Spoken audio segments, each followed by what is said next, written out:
Welcome back. You tuned into Talking Point with me, your host, Mariam Mia, and I have joining me on line two kindred sisters of mine. That's Sister Hawa Patel, who is the chair of the South African National Women's Forum. And then we have Councillor Sister Aneesa Moosa, who I haven't connected in a long while, and she represents Islamic Care Line as well as MAP, that's the Muslim Aids Program. And let's welcome Sister Hawa. Assalamu alaikum, Sister Hawa, and welcome to Salam Media. Walaikum assalam wa rahmatullahi wa barakatuh. Thank you for having us on Salam Media today.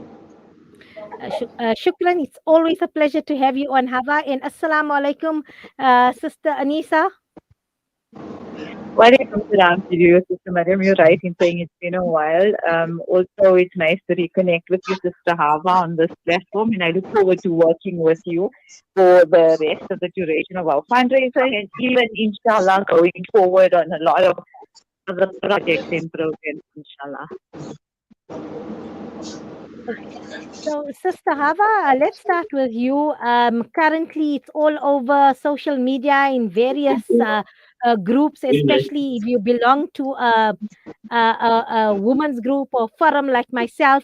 I mean, you've posted there that there's going to be a South African National Women Forum is holding a fundraiser in conjunction with Islamic Care Line in MAP, and this is to raise much needed funds for Islamic Care Line and MAP programs and initiatives. So tell us a bit more about why did, as a collective, South African National Women's Forum had decided to partner and collaborate with the Islamic Care Line and MAP for this initiative.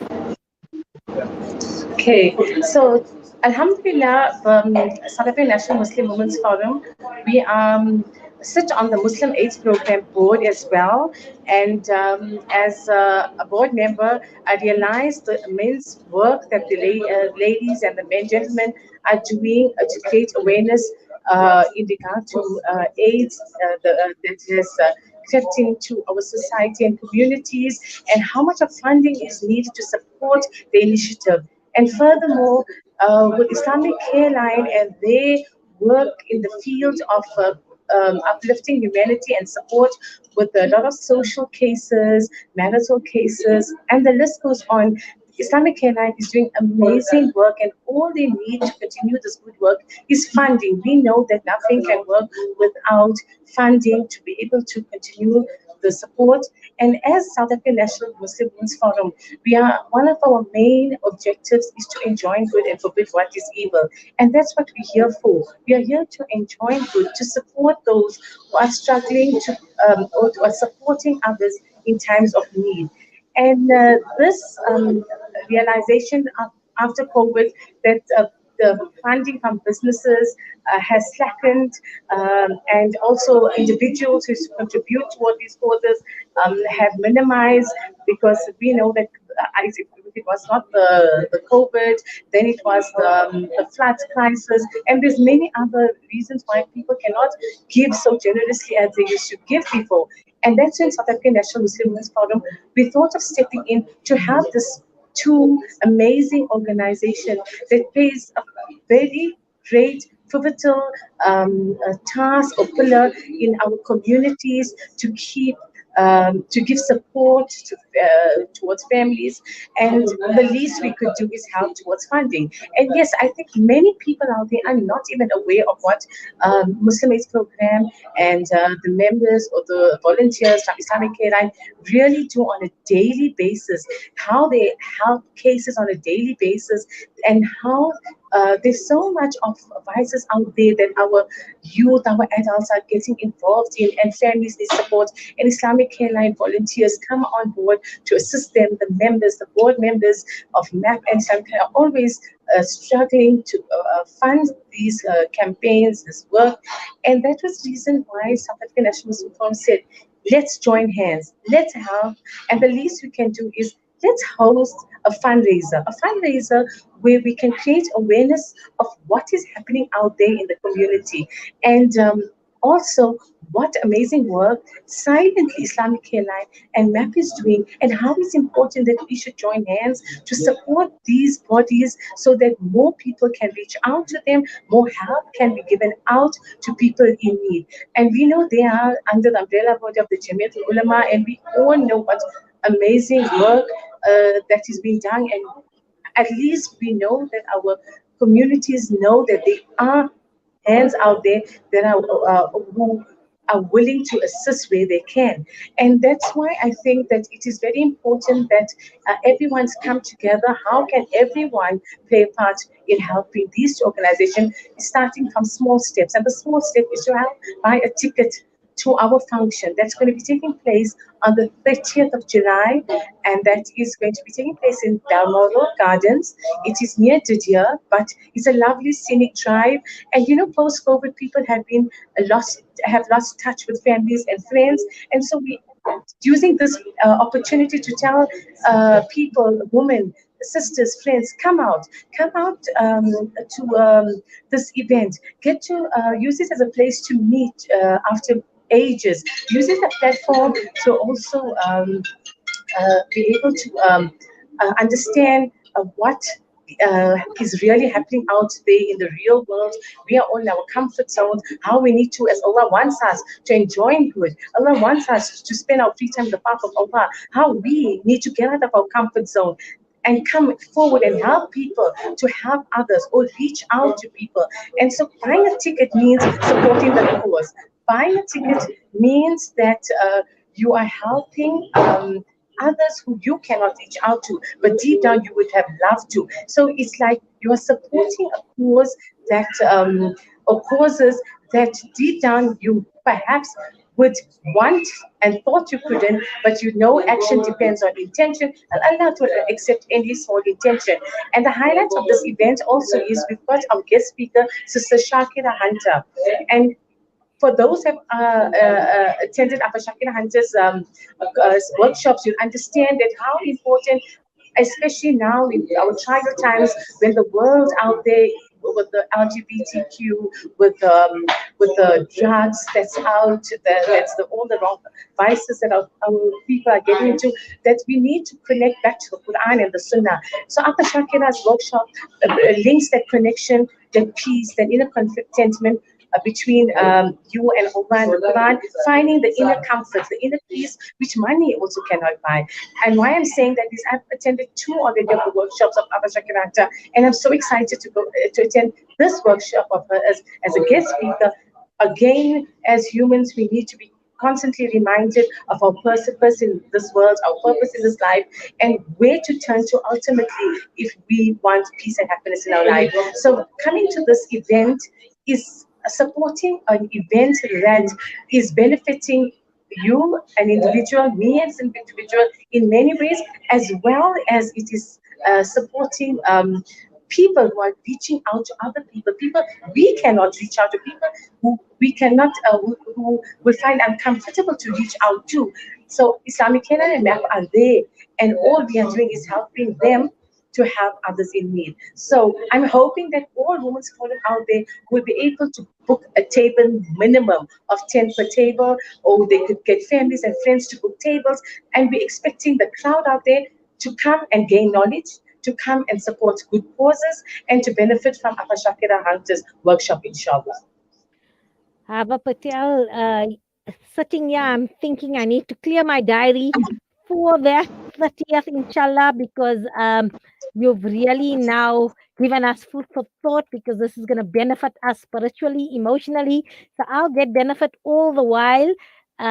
I will be supporting an important cause, and shortly we're going to go to Sister Aneesa Moosa, that's going to enlighten us and inform us and explain to us the sterling work that Islamic Care Line carries out, and map what exactly is that work and why do they require the funds from the community, the public at large, so that they can have longevity and continue the work they do. So up on the screen is all the details. Saturday 30th July, 10 a.m. and it's at Balmoral Gardens. Tickets are 300 Rand. This includes the braai and the meal, and there's a contact number on the screen here. So I thank you, Sister Hava, for your time. I know you're not at home, but you still made time for us to speak to us about this campaign. And I'm going to leave you, Shukran, Sister Hava, and then we're going to continue with Sister Aneesa Moosa, and she's going to explain to us about the care, Islamic care line, the work they do, as well as MAP. So, Assalamu alaikum wa rahmatullahi wa barakatuh, Sister Hava. And Assalamu Assalamu alaikum, alaikum. everybody again. Jazakallah, Sister Mariam, Jazakallah, Sister Hawa, for that introduction to the program. Thank you for being a committed board member who cares about the Muslim AIDS program and its sustainability.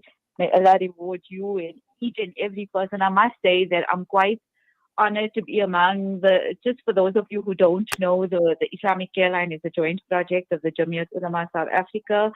So, when you speak about collaboration, the Muslim Aids Program itself is a joint project of the Islamic Medical Association and again, the Jamiat Ulama South Africa. We have on our board esteemed people like Sister Hawa Patel and even, Sister Mariam, you mentioned earlier, I caught Sister Shaida Umar's name, clinical director of Teddy Clinic, who's also a board member of the Muslim Aids Program. So Alhamdulillah, I must say that over the years, both the Muslim Aids Program and the Islamic Care Line have built a relationship with the community and with other organizations, including Nishtara and NISA, just to mention a few.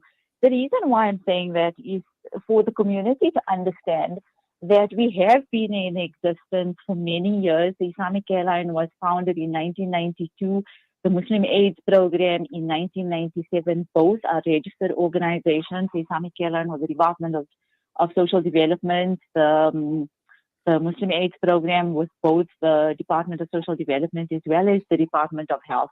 So in terms of, and we also made up of qualified staff members, including social workers, social auxiliary workers, right?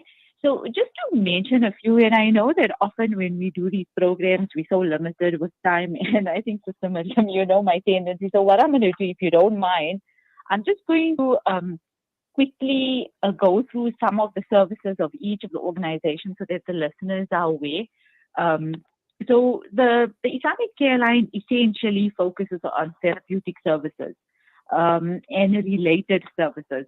So that would include, in poverty alleviation, although it's a small part, and I think our niche is therapeutic because there are several organizations in some of them that we have a relation with, referred many cases to us over the years, including Islamic Relief, TANZAF.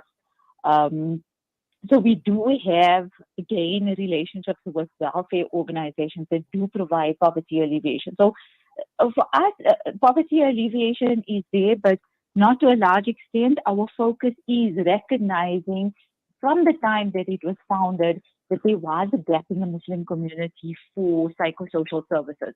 When we first started, the focus was on women, not because we are a female-dominated organization, but simply because the need was greater and women were a little bit more open to therapeutic services than men. Alhamdulillah, I must say over the years that that's changed a great deal. We've become more family orientated. We get lots and lots of men who would initiate the counseling services. We do play therapy for children as well. So just to touch on that, so we could do counseling on an individual level. We do couples, we do families, we do play therapy. Then we do divorce and family mediation, which again, unfortunately, is something that we think, as much as people would like to say, Islamically, we're supposed to live according to the Quran and the Hadith. I agree fully. Unfortunately, our communities are struggling. We're we're now way into, the effects, long-term effects of breakdown, marital breakdown, the increase of psychological personality disorders, whether it be addiction. So, those things are prevalent and we can't turn a blind eye. And these people from all, whether financial standing, social standing. Everyone, unfortunately, is experiencing some kind of difficulty, right? I don't know if but we are in. I must say that those of us who are in this position are blessed to be in a space where we can render services to people who are struggling. Alhamdulillah. And again, on that, we do support groups. And remember that since COVID, the way our services have had to change a bit. So I still, as a social worker and a trainer, I still prefer the in-person and one-on-one because I find that to be most effective. But during COVID, we've had to obviously adapt and improvise. So we introduced online services, whether it be video calls, whether it be online Zoom, Google Meet, telephonic was a big way we would provide services for those of them who are still comfortable with a little bit of discretion. So yeah, but essentially the services stayed the same. I think there's just more the methodology and the platforms that we use. Training still goes on. I still today do a basic counseling skills training, and alhamdulillah, with August being Women's Month, and I think Sister Hawa will agree with me when we had a chat. That was one of the things we thought of, and without minimizing the importance and the status and standing of our male counterparts, women seem to be the more vulnerable, including children. And Women's Month is an important month to commemorate. The Islamic Care Line for me is one of the biggest community development projects in the sense that by providing training like basic counseling skills training, not only are we capacitating people, not only women, I've trained lots of men as well who've shown interest in wanting to provide counseling services, alhamdulillah, and we always need male counselors. We need male facilitators for our workshops. That's ongoing. Again, bearing in mind that we cannot exclude males from the services that we provide. They form an important part of our community. So again, in terms of capacitating women, and just to mention and to feed on to what Sister Hawa said, social responsibility is our duty.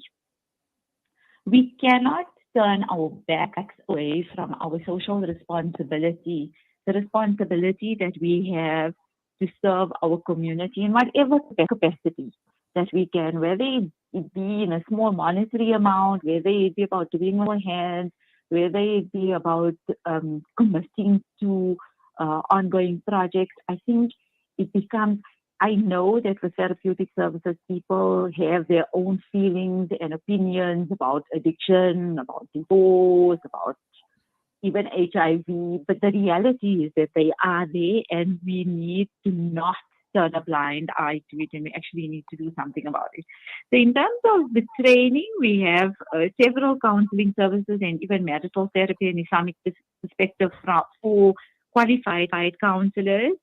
And then we have specific marital interventions, including premarital workshops and premarital programs working with couples who are engaged or newly married, and even couples who have been married for several years. We do marriage enrichment.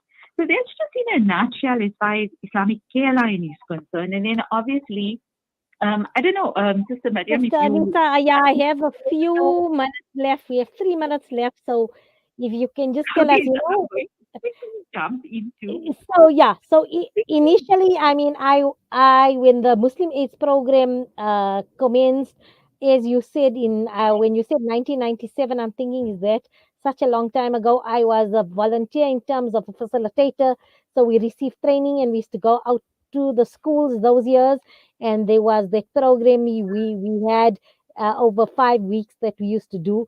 Does the MAP still do that? Go out to schools, and obviously with AIDS now, Okay, the so I'm going stigma to has quickly been read removed. Or this has run. it been removed?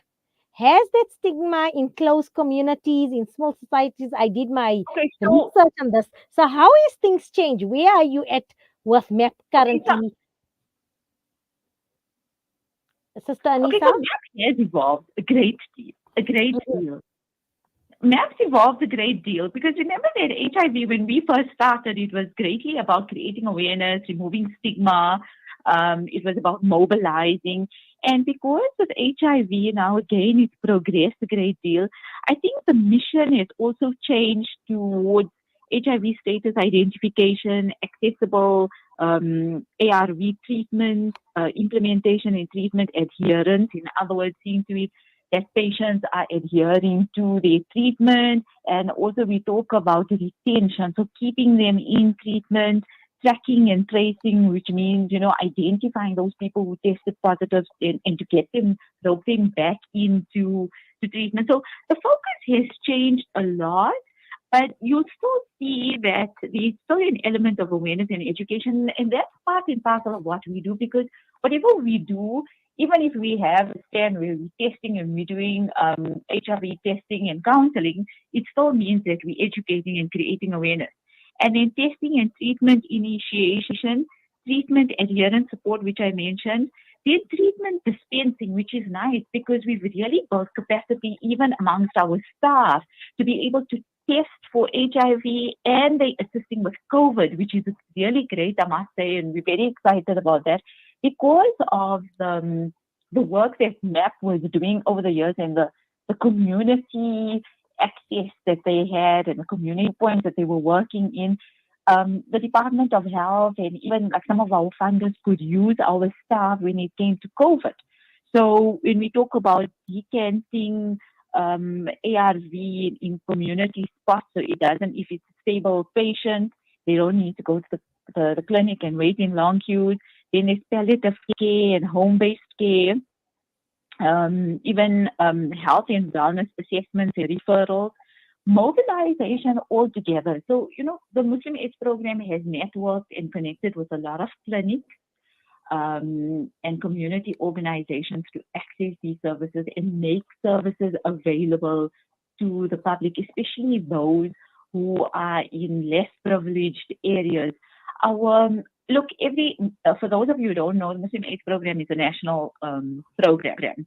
So we do have offices in the Northwest, we have offices in KZN, Western Cape, and Gauteng. But and obviously the way the services are provided in each province would vary according to the dynamics. But here in Gauteng, I must say, alhamdulillah, we're working very, very well in COJ, in Ekurhuleni, surprisingly. But yes, the Muslim AIDS Program has really taken off in Ekurhuleni, and we're working in Region G. Our work extends to Randfontein, Fort Flores, Palm Ridge. We're working in areas like in both North and East Ekurhuleni. When Sister Mariam, you asked about the life skills, we're not doing life skills so much, but we are doing awareness, and we're doing work in reproductive health at government colleges. We're doing youth programs, we're doing support groups at schools. So our programs are very, very varied and vast. But alhamdulillah, you see there are some common elements of when MAP first started, but you'll also hear that it's changed a great deal. And good to hear, because things evolve, technologies come in. As you say, sterling work has been done in terms of HIV AIDS treatment, medication trials and things like that.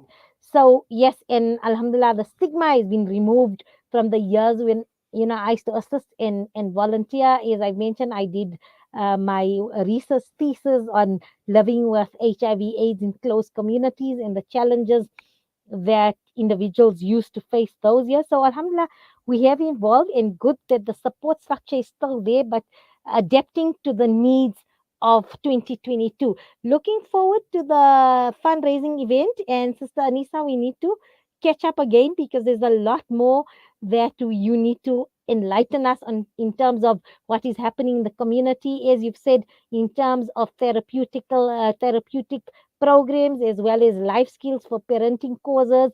And there's a lot more that Islamic Care Line does. So, inshallah, looking forward that we can reconnect with one of the programs and get you on more often. But shukran for your time, and we wish Islamic Care Line MAP as well as South African National Women's Forum all the best for the 30th of July fundraising, and may be success. And inshallah, may the funds that you generate assist you with the sterling work that you all do. And please, from Salam Media, thank and acknowledge each one of your volunteers there for the time and the effort they go in serving the community. Assalamu alaikum wa rahmatullahi wa Alhamdulillah. barakatuh. Sister Mariam, can I get a short, just final remark? Can I You, encourage every listener out there? There's no better, more pleasant, more fun, more exciting way to do fulfill your social responsibility than spending a morning with some amazing women in a beautiful venue like Balmoral, eating some of the best food. So, I'm really looking forward to it, and I hope that everybody who's listening here will be driven that side of the world on the 30th of July to spend the morning with us. It's also hoping not just about social responsibility, but I would imagine that you are expected to have a very, very pleasant day with us, inshallah. So I hope to see as many women there as possible. inshallah, looking forward to it. And until then, may you be under the mercy and the protection of the Almighty. Assalamu alaikum wa rahmatullahi wa barakatuh. We're going to take an air break, and thereafter, we're going to be joined by Nabila Raja and Sister Shaira Umar.